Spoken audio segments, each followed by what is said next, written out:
चौथा अध्याय। कामर्ति विवाह। नारद जी ने पूछा, हे ब्रह्मा जी, इसके पश्चात क्या हुआ?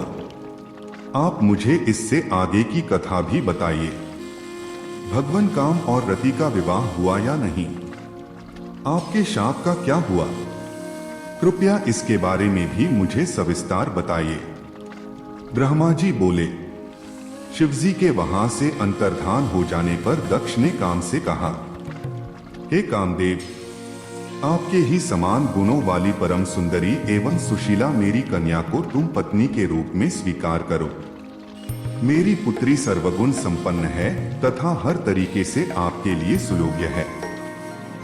हे महातेजस्वी मनोभव, यह हमेशा तुम्हारे साथ रहेगी और तुम्हारी इच्छानुसार कार्य करेगी।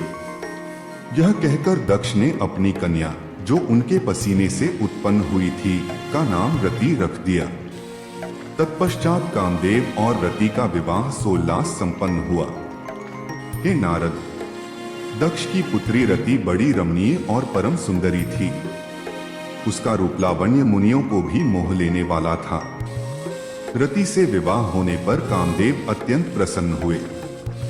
वे रति पर पूर्ण मोहित थे।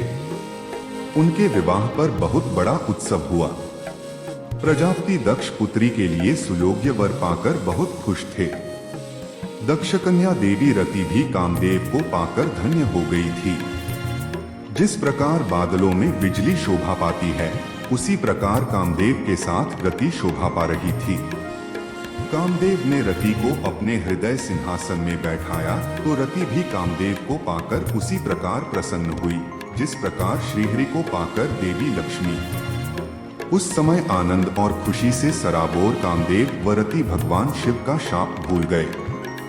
सूत जी कहते हैं, ब्रह्मा जी का यह कथन सुनकर महर्षि नारद बड़े प्रसन्न हुए और हर्षपूर्वक बोले, हे महामते, आपने भगवान शिव की अद्भुत लीला मुझे सुनाई है। प्रभो, अब मुझे आप यह बताइए कि कामदेव और रति के विवाह के उपरांत सब देवताओं के अपने धाम चले जाने के बाद पितरों को उत्पन्न करने वाली ब्रह्म कुमारी संध्या कहाँ गई? उनका विवाह कब और किससे हुआ? संध्या के विषय में मेरी जिज्ञासा शांत करिए।